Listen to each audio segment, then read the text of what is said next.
నరసింహ శతకము. పద్మలోచన సీసపద్యముల్ నీమీందన్ జప్పన్ బూనితినయ్య చిత్తగింపు గణయతి ప్రాసల క్షణమున్ చూడంగలేదు పంచకావ్య శ్లోక పఠనలేదు అమరకాండత్రయం బరసి చూడంగలేదు శాస్త్రీయ గ్రంథముల్ చదువలేదు నీ కటాక్షంబుననే రచించెదన్గాని ప్రజ్ఞనాయదిగాదు ప్రస్తుతింపన్ దప్పుగలిగిన సద్భక్తి తక్కువౌనే చెరకునకు వంకపోయిన చెడున తీపు భూషణ వికాస శ్రీధర్మపుర నివాస దుష్ట సంహార నరసింహ దురిత దూరా. అయ్యా, కమలముల వంటి కన్నులు గలవాడా, సీసపద్యములు నీ మీద చెప్పబూనుకొంటిని వినుము.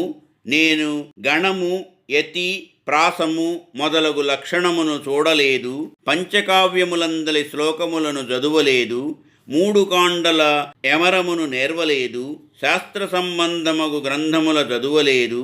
అయినను నీ దయతో గూడిన చూపు వలన నేను వ్రాయుదును. పొగడుటకు తెలివితేటలు నాయవి కావు, తప్పుపడినను లోపము లేదు.